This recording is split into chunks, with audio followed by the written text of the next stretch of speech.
Hold ground. It's your home. It's your most intimate space. You have control over who's in it. And don't lose sight of that. That's the biggest thing I see is customers kind of get taken advantage of. It's happening with my mom right now.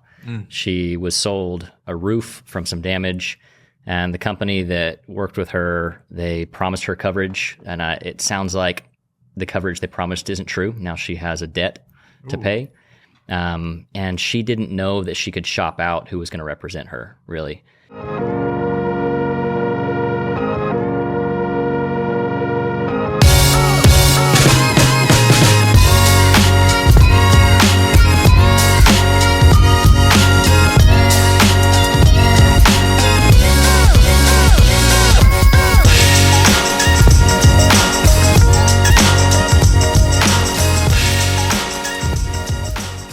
All right, welcome back to Dyno Service Bros with the Dyno Service Pros. Again, it's me, David, Brad, and then we have Edge Restoration today as our guests. We have Jake and Zach joining us today. So let's kick it off. Hi. My phone's ringing. All right, do what you got to do. All right, so Edge guys, tell us a little bit about you guys yourself, what you guys do. I'm Jacob. This is my boss, Zach. We're over marketing with Edge. Zach, you can probably fill them in a little better than I can. Yeah, Edge Restoration, we're residential, small commercial disaster cleanup. So you guys see it on the plumbing side where hose bib, wax ring bursts out, flange failure. You'll come in and tend to the plumbing, but then what about the property? Used to be that plumbers maybe dealt with the property. They would pull out materials and even do rebuild. But at this point, the model has changed so much that that's referred out to vendors like us. And then we can get to the meat and potatoes of it a little bit into this, but there's two different significant lanes. You have the vendor model, which is through the insurance. They'll send a restoration company, or we're called third party. Jake mentioned, y'all touched on that a little bit last night, but we're a third party vendor and it's a little bit different, but that's kind of a highlight reel of what we do, disaster cleanup. I love it.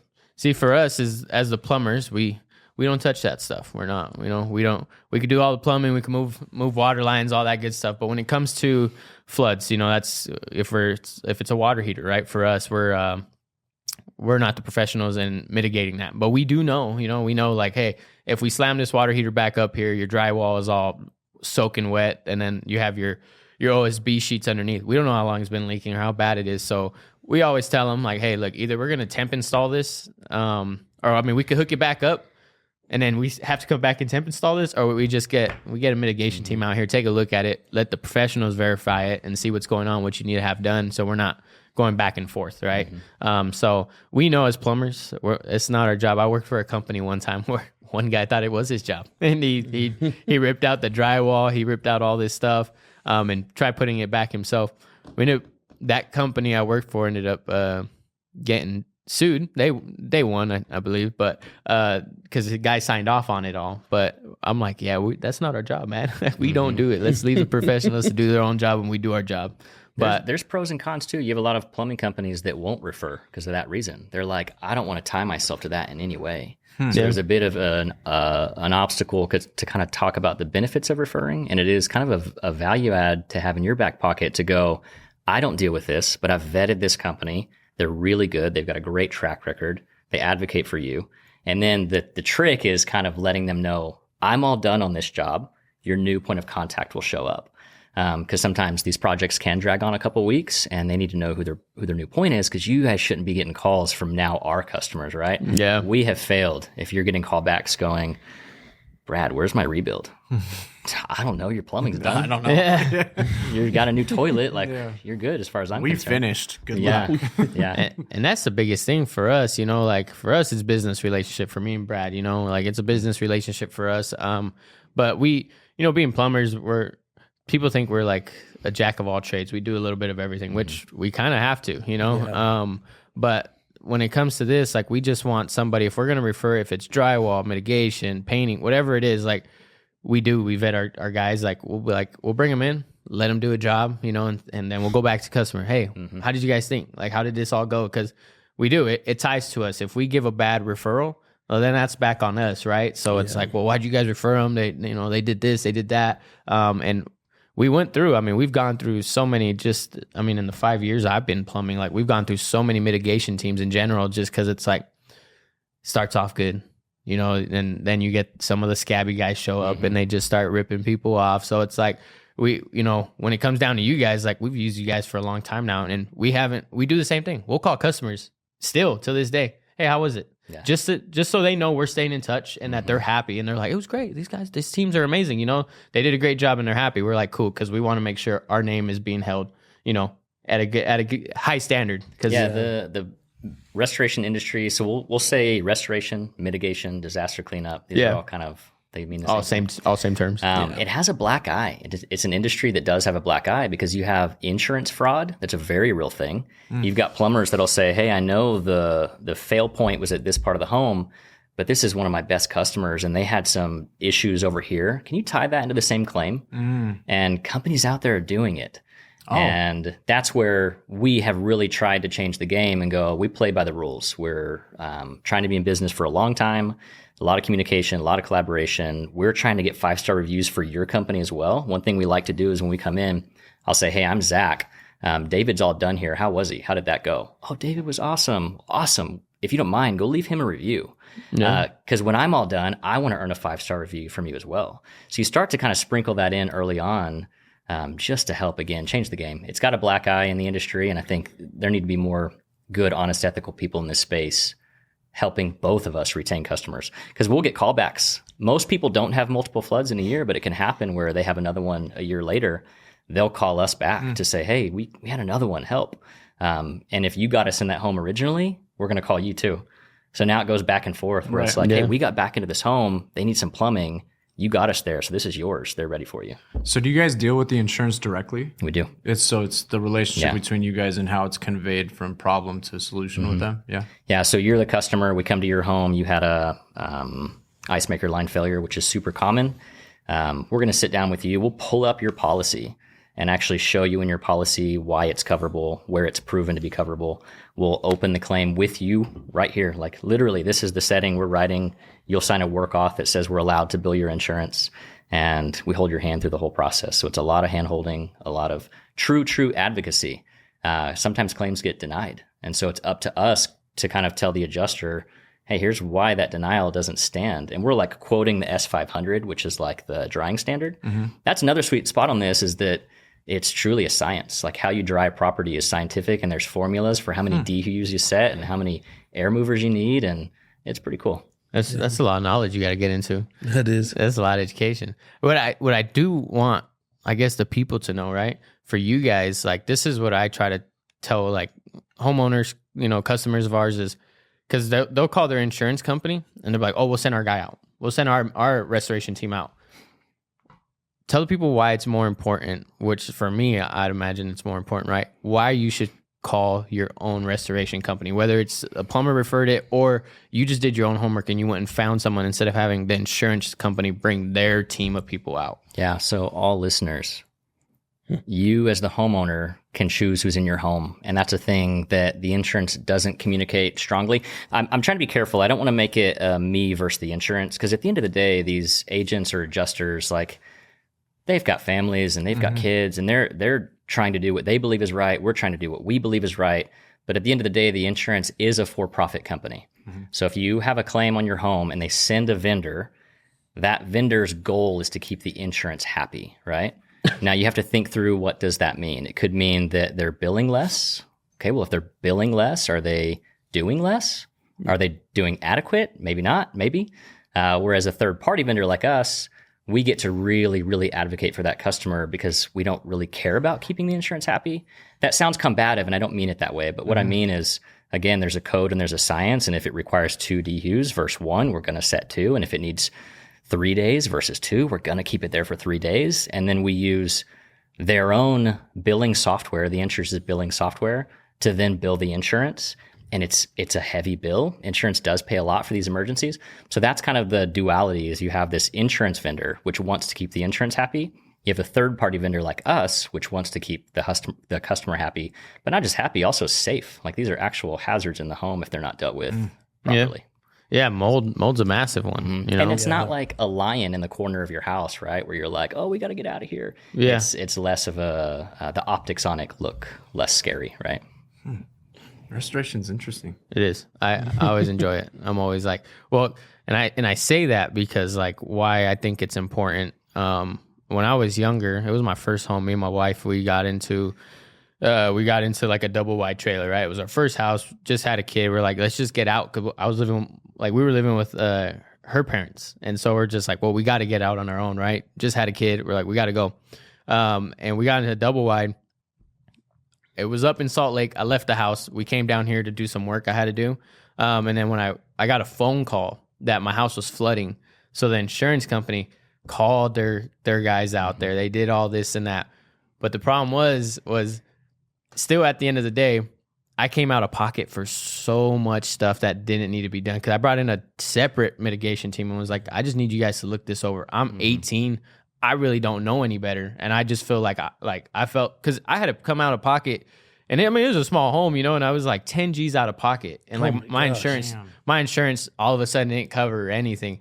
And like, I was like, it wasn't even that bad. Majority of it was on the outside in this one little bathroom, and it's a double wide trailer. And it was like, oh yeah, you got to do it like 10 G's. And I'm like for what? Like, I didn't even sign off. Like, I didn't even know what was happening. Like, and so that's why I always say, like, for me, it's always vet like who you're bringing in. Cause I didn't have the ability to like bring in a mitigation team. It was just handed to me. And then I ended up getting the tail end of it. Yeah, and a thing that I'm hearing too is the communication side of this. So we have some customers where we're going into it knowing it's probably going to get denied. Yeah. And as long as we tell them that early on, we'll get them a self-pay estimate early on and say, hey, we're going to try and move this through insurance.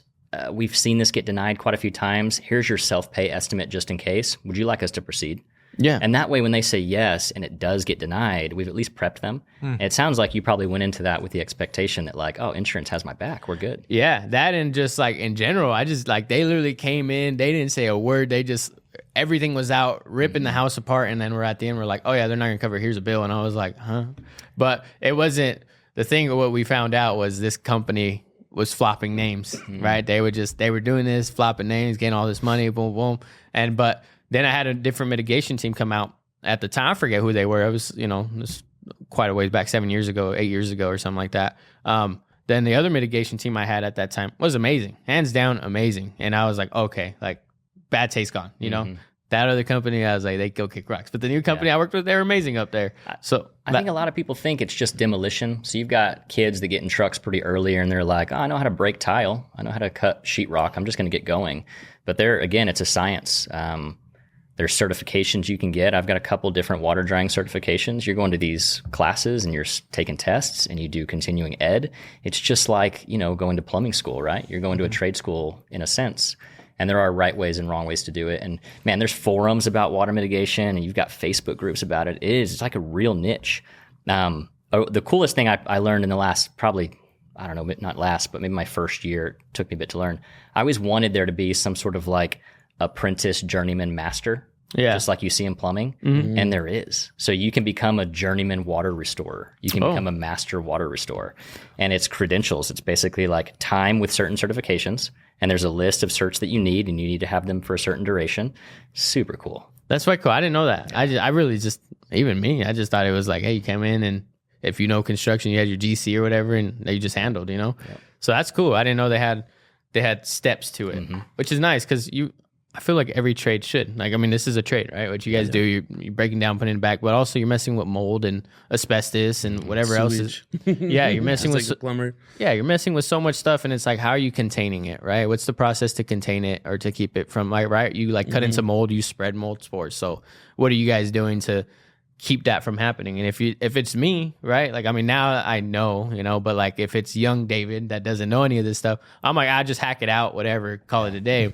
But as you get older and educated or whatever, then you realize like I can't, because you guys put down a liquid base to keep it from spreading everywhere, right? Yeah, and we apply an antimicrobial. We do containments. We wear proper gear. We get people hotels too. Like if the home isn't safe to live in, we'll get them a hotel. And that all gets wrapped into this claim. Claims are fascinating. The moment you have a claim number and it's a coverable loss, you kind of just tie every aspect of that job to that claim number.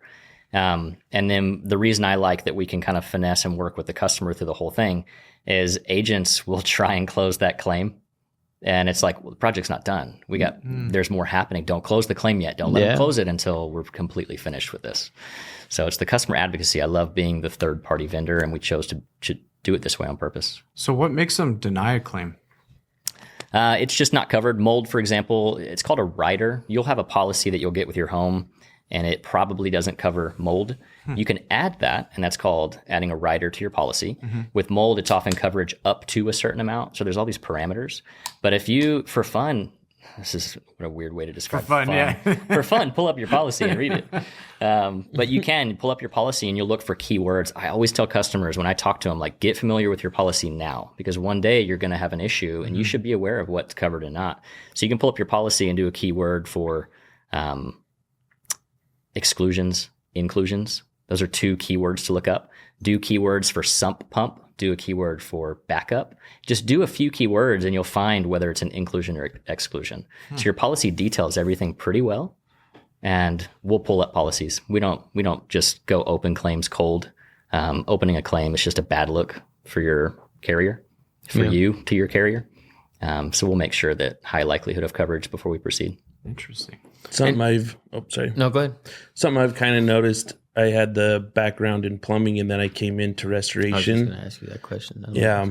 And from what I've been seeing, there's a lot of stuff with restoration that you never find out about with like just doing your normal plumbing.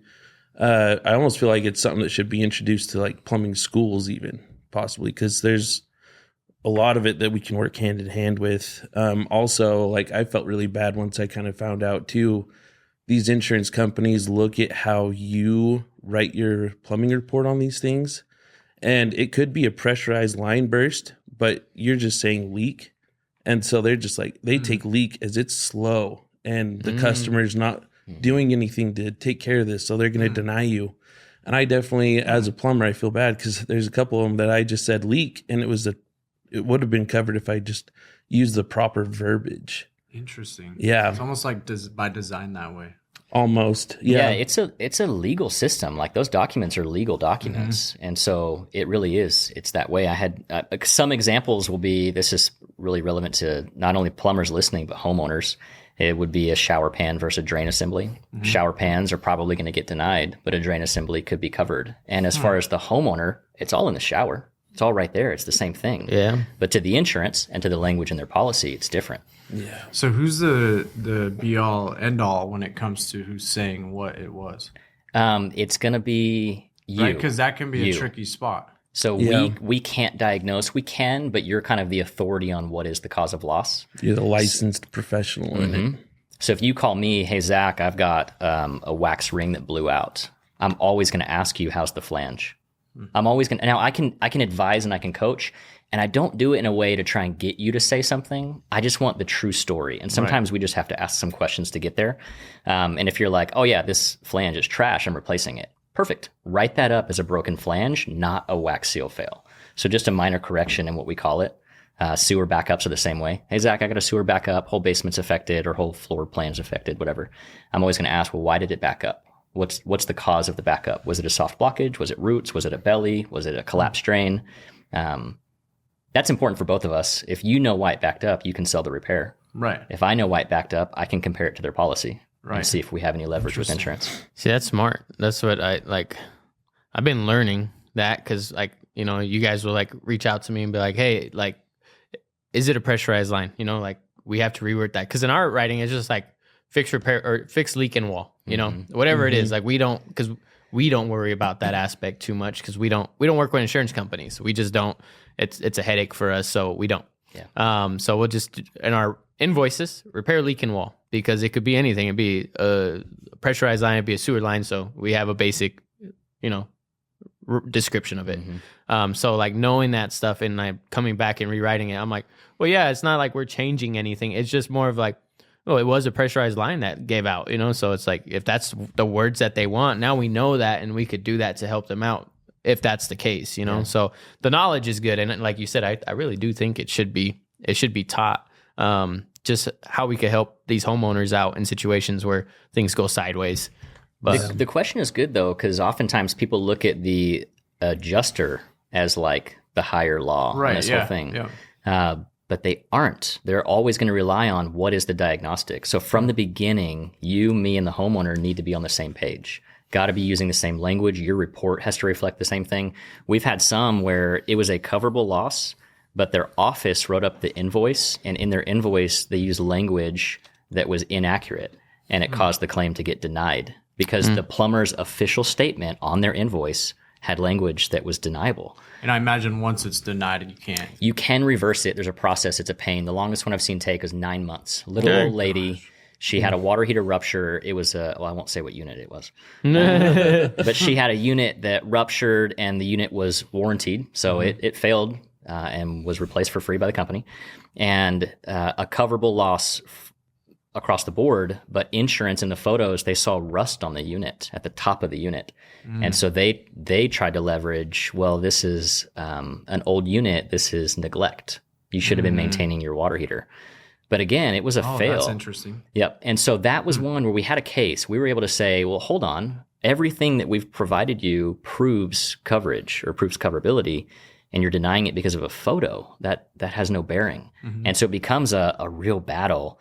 And you can file third-party paperwork with the state that'll have that adjuster audited. Like you can do a cascade of a bunch of things. And so there are even some adjusters, well, you'll get a denial and you'll say, hey, it's been great working with you. We're going to go ahead and move this to a formal audit now.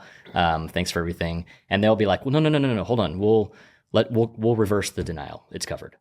I love that. And again, I'm trying to be careful here. I don't feel like it's us versus them. I think we just have a different motive, maybe. Different schooling. No, and it's I see your wordage, but it comes down to It's just crazy because you guys are both there to protect the homeowner. It just seems so nuts to think of it that way. See, that's where I differ. You could be skeptical about it, but I mean, the reality is they're buying this insurance because they want to be protected. They're bringing in a restoration company because they want to be protected. Dude, I'll say it because we don't work with insurance. Insurance ain't there to protect you. You know what I mean? To an extent. But it's like that where it's like your job is to protect the homeowner to the best of your abilities. And if that's to go up against their home insurance to cover it, because I mean, it's a business. You're not in a business to lose money and to give money away, right? Insurance is going to collect money in the hopes that things don't fail. But hopefully if they do, they've collected enough to pay for it. And that's why they have all their coverage. But at the end of the day, as the mitigation team that was hired through the homeowner, that's your only worry. You'll fight. You'll go through walls to make sure that they are taken care of to the best of your abilities. So it's like, it's not really bashing them. It's more so like you're doing your job. Like that's what you were hired for. They even though their insurance is paying you, you're there for that homeowner in particular. I will say your agent is different from your adjuster. Just another clarifying point that your agent that you would call if you had a claim issue, they're on your team. They love you. They adore you. They want to keep you. They're happy with you. Your adjuster is a different person. So like that's the company. Yeah, that's a misconception too. Is a lot of people think like, oh, I'm going to work with my agent through this whole thing. No, you're just going to work with your agent to open the claim, and then you'll be assigned an adjuster. And even beyond them, that adjuster has a manager. So again, as things start to go sideways, or if things start to go sideways, you can always advance it to their manager. Their manager has a manager. Worst case scenario, you get everybody audited. And then there's also third-party adjusters. I thought about becoming a third-party adjuster too. I was going to say that. Can't. There'd be a conflict of interest. Not if I'm doing this. Right. That makes sense. Yeah. And is there like, if I like say my house floods out, right? Can I? And they're like, we're going to send out an adjuster. Can I be like, I'm going to get my own adjuster? You take. Actually, I don't know. I've always wondered I'll that. say I don't know. I've never I don't know what happens there. Yeah, I've always wondered, and I would imagine you guys would see it. So if it was out there, I'd imagine you'd run into it. But I always wondered that, like, can I get my own adjuster that is licensed and professional and does his own thing, but I hired him? I have no idea. I'll look into that for you. Yeah, because that would be interesting. Yeah, we'll get you an answer by end of day. Yeah, I think that on it. Yeah, I think that'd be very interesting because, like, if homeowners know that, then it's like, cool. Well, let me hire my own adjuster so I make sure he's doing everything he needs to do. Yeah. Right? It's your property. You should have that choice. Yeah. It's America. America, baby. My mom was an adjuster, and this is where this conversation is interesting because I was just talking to her about insurance. Well, really quick, do you guys get paid by insurance directly? We do. You do? Okay. Yeah. Yes, sir. Thank you. I saw that drink last night, David. And I was like, this guy's a ring pop guy. Hey, don't judge me. I had a Tito's, a ring pop guy? a Tito's spiked lemonade last night. Little fruity drink. Hey, I want it to taste good. You know, that's what I always come back to. I want my drinks to taste good. Kind of enjoy them, right? Where's Mama live? If you will. California. Okay. Yeah. So we can't get her on the show today. No. That'd be awesome though. She'd be a good one to talk to about this, because she was telling me, she said we need to look at when it comes to, I know, right? When it comes to pipe breaks or like a drain break in the yard, she's like, listen, I'm trying to explain to you that you are trying to charge the customer X, Y, and Z for concrete repair, yada yada yada. Your job is to go in and fix the plumbing. She's like, I'm telling you 100% the insurance will cover everything you damage to get to where it's broken. Mm-hmm.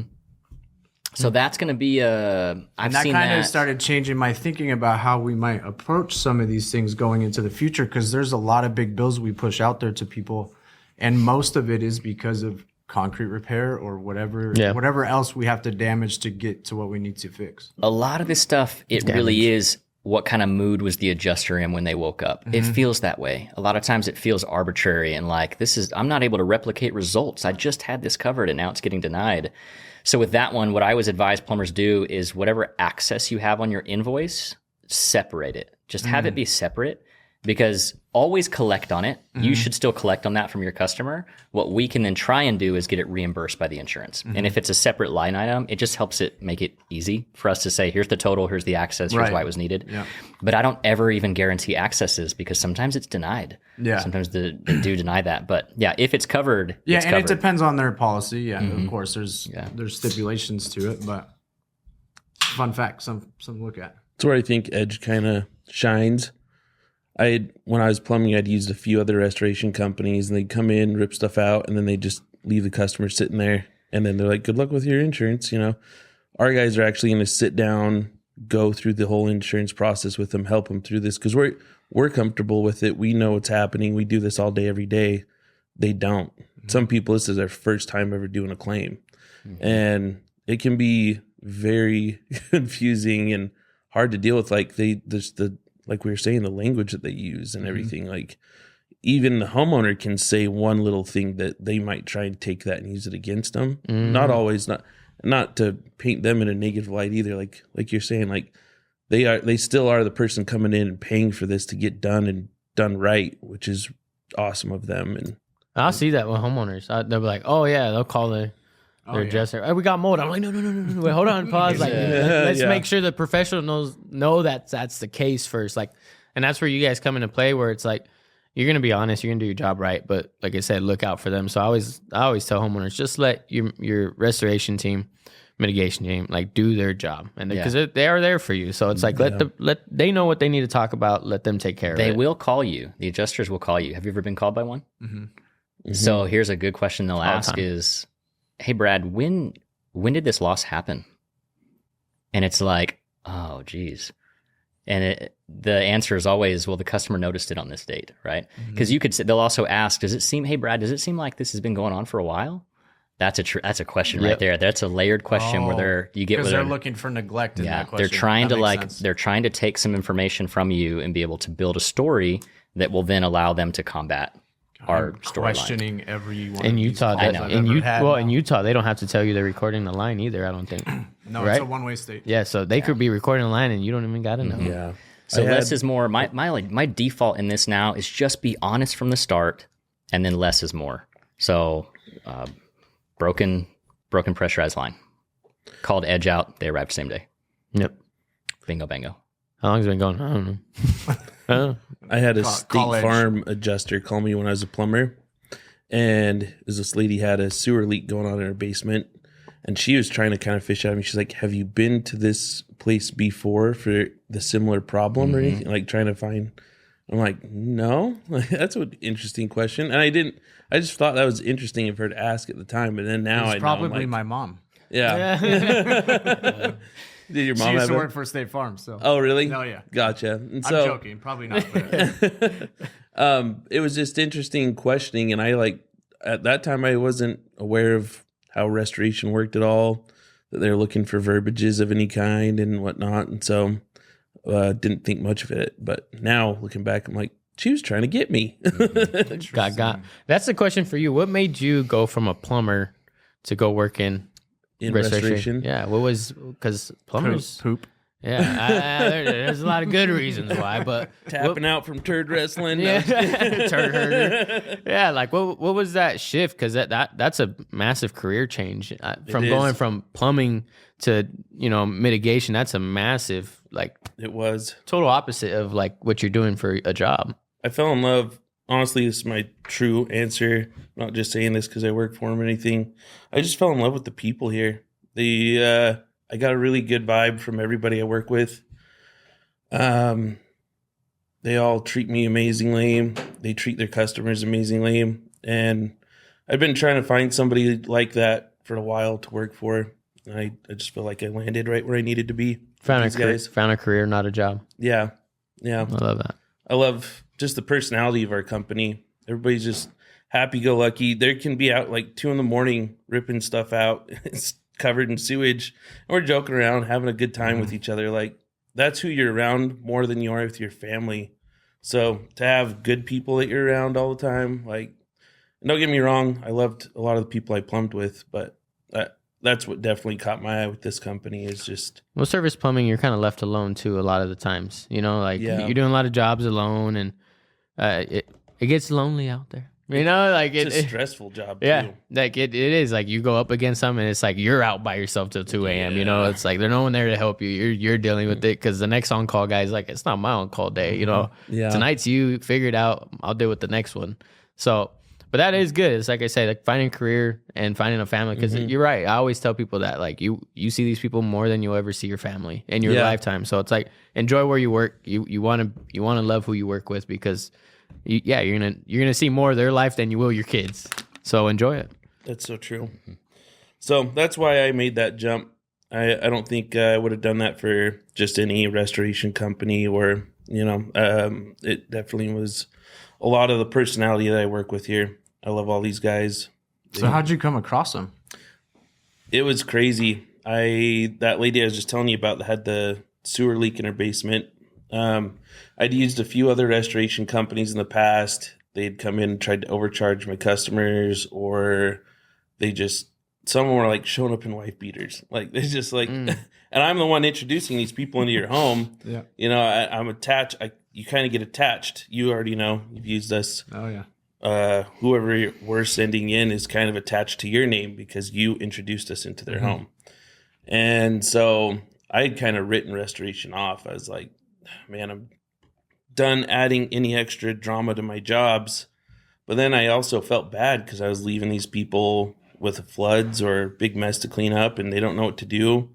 And so I felt bad about that. And then once I had met Edge, I actually ran into him the first day they came into town. It was about a year ago this week. Oh, wow. It was right before Christmas. That lady was needing help. I had met one of the guys that runs the late Las Vegas branch. And he's like, hey, man, you run into floods? I'm like, I do. Like, I've written off restoration before. He was like, just give us a shot. Like, I let him know because this lady, we ended up doing this work for free for her because she did have a lock on her gas meter.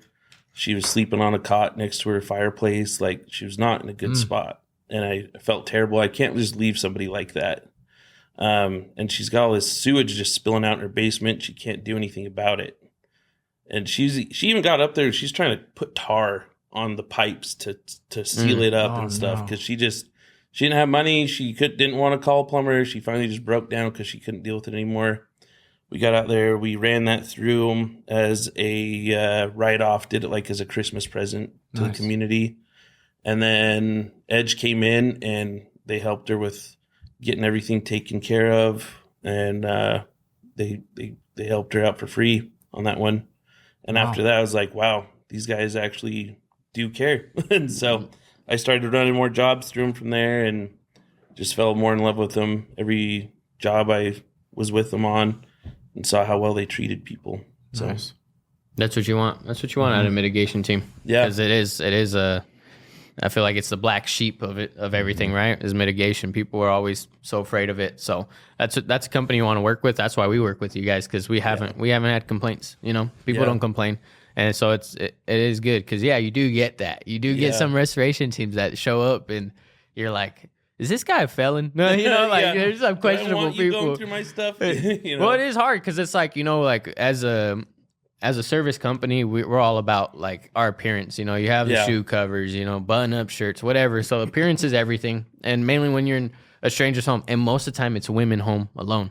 You know, with the kids or whatever. You know, you want them to feel comfortable. Yeah, they're just letting in grown stranger men. You know, and it's like the last person you want is some dude in a wife beater that looks like he may rob you. So you do get that, and it sucks because we're not supposed to be judgmental, but it's like it is part of it. We're all gonna be the same way. It's like if my wife's home alone and someone shows up like that, I'm like, wait till I get home then. You know. So the professionalism is everything, and then just how you guys brand yourself too. Like there's some people are out there like, oh, you shouldn't be branding and this and that, right? Because it's like, oh, they make a lot of money, but those are people that get called because they look like a professional company.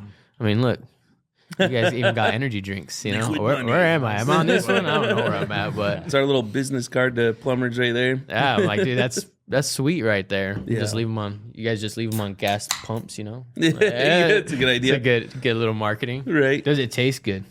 Yeah. What does it taste like? It tastes like Red Bull. It does, yeah. Similar.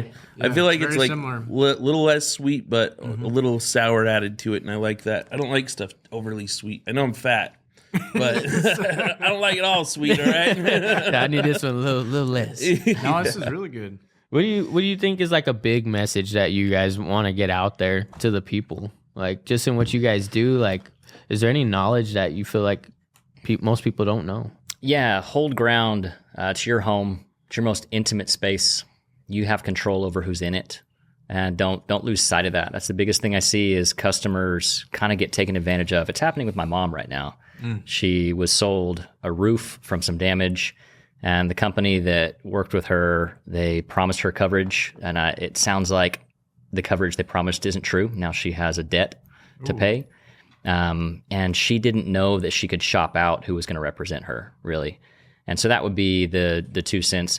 I think of us kind of like, you know, the story of the starfish. And the guy's like picking up a starfish and throws it in. And someone's like, dude, there's thousands of these. You're not making a difference anywhere. Yeah. Picks one up, chucks it, and he says, made a difference for that one. I think that's kind of the headspace I bring is, we've got a big vision. We're in 8 different cities and we want to keep going. But it really comes down to the one customer at a time, the one starfish, right? And we want to advocate for that. Starfish. I'm just going to keep saying that now. I love it. We want to advocate for them and just really empower them, help them be successful, help them feel comfortable with who's in their home. Because we're not just going one day. We go for the inspection. If we need to have labs for lead and asbestos, we're coming back later to, start to actually dig into the job. We're setting equipment. We're going to monitor that equipment, meaning we could visit again 3 more times. And then we have pickup. And then as this moves through our other business channels, you're going to have rebuild. You could have pack out. Like we're going into this home a ton. And so that's the thing is be brave. Believe in yourself as a homeowner. Look at your policy and know that you can decide who's in your home and you don't have to use the insurance agent. I've even told customers, you don't have to use the insurance agent. You don't even have to use me. But at least use my competitor. Like don't use your...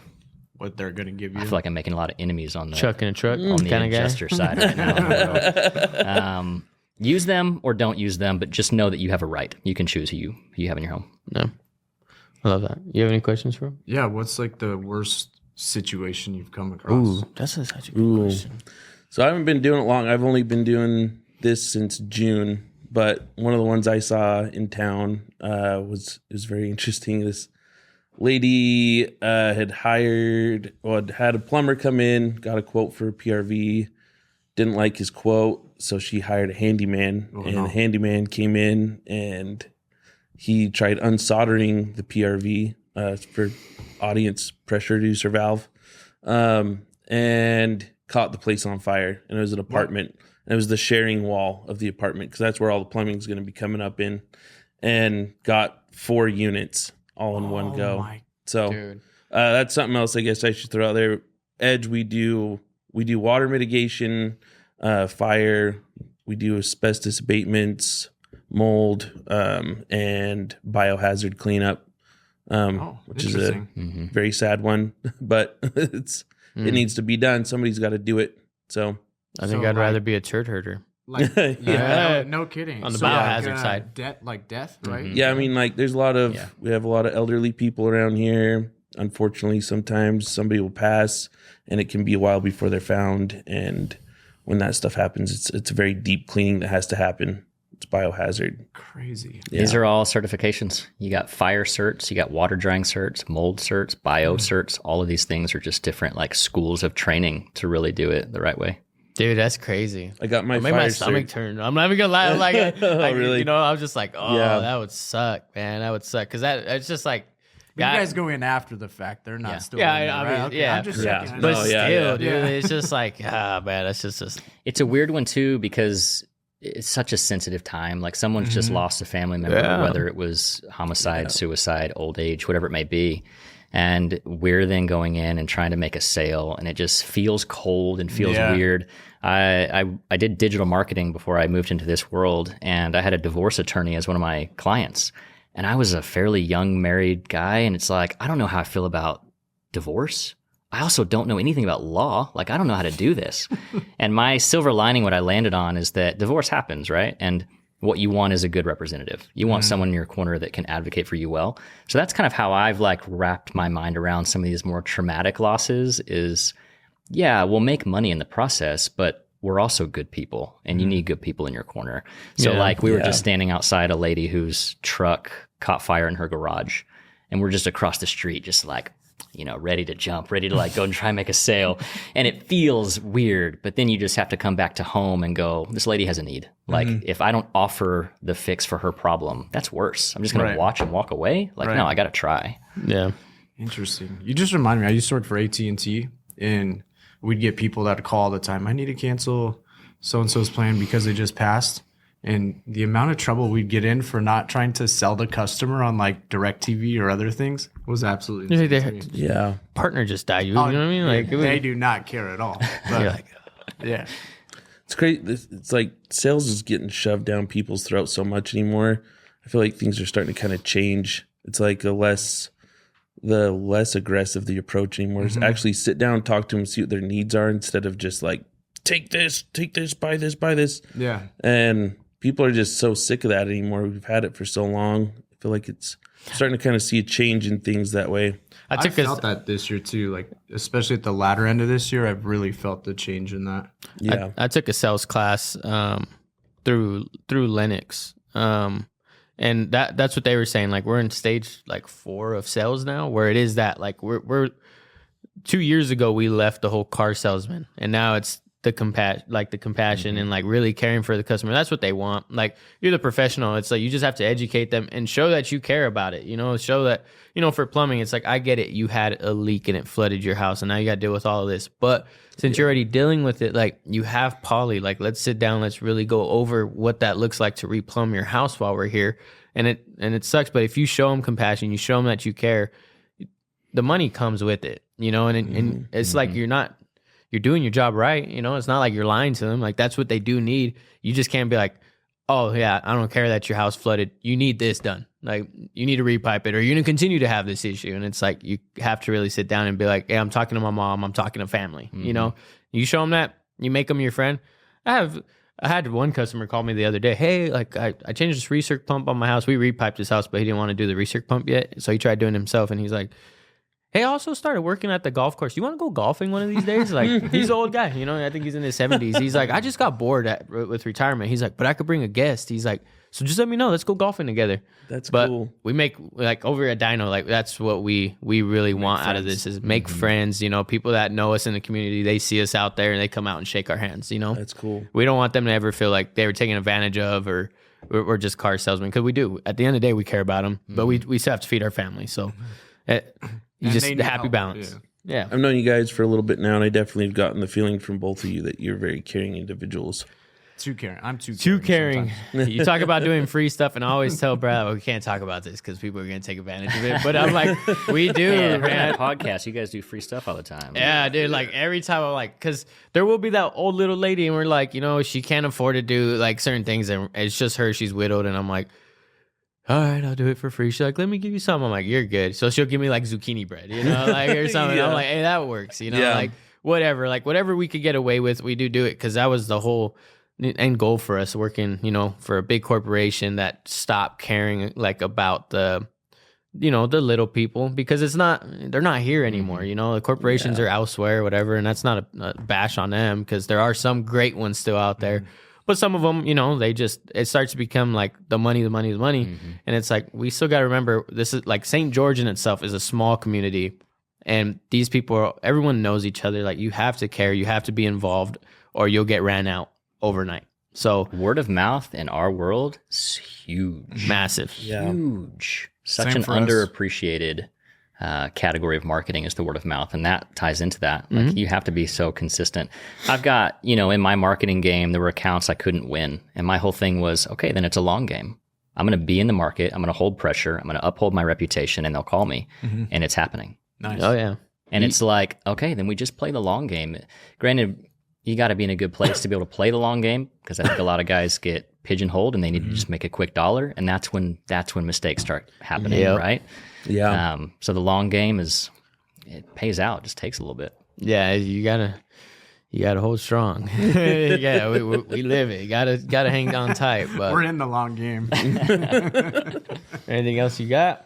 No, do your advice thing though. I know that's what I was gonna end with. All right, the both of you guys separately. What's one piece of advice, if you could give the world, to people listening? There's one piece of advice you could give out, what would it be? Anything, doesn't matter what it is. Doesn't have to be restoration. Just be life advice or whatever. I'd say I've always stuck to the golden rule. I'm not very religious, but I like to live with that. Treat everyone as you want to be treated, and it's done me really well. I'd say that's been the key to a lot of my success in life. Just treating every person I come across, no matter how they treat me right off the bat, just treat them how I would want to be treated by them. Love it. Yeah, the thing that's coming to mind, maybe because I know the viewers for this, we're in the trades, we're in a pretty hard industry, and I'm gonna lean into the mental health side of it. I'm a big fan of mental health. Take care of yourself. Know when things aren't right. Talk to people when it's needed. Have a circle. Have close friends. My biggest thing I've learned is that plumbers have this hard outer shell, but they're soft. All of them. They're soft. We are. Ring pop. So I think that's the headspace I'm in. It's just, we know it's hard. Like, everybody knows it's hard, but don't hide it, talk if you need to. And maybe that's just an intimate circle, but like, find your people, share what's on your mind, man. Do what you need to be here another day. Yeah. Awesome. I love that. Well, you want to tell everybody where they can find you? How they can find you? Oh, geez. Yes. Go ahead.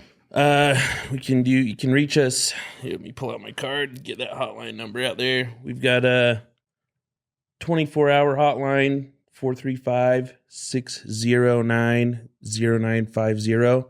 Or you can get me at my cell at 435-301-4539. Say that hotline again, and then I'm going to tell about it real quick.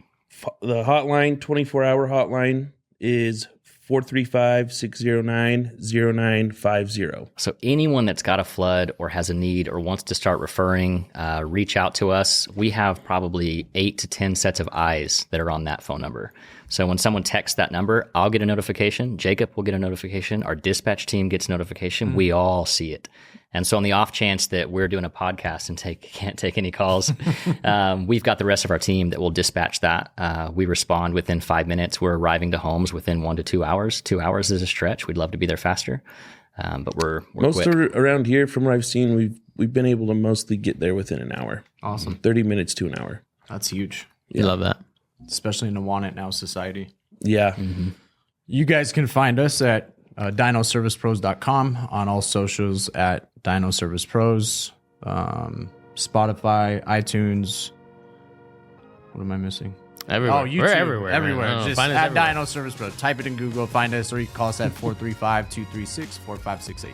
All right, Edge Boys, thanks for being here. Thank you, guys. Love you guys. Bye.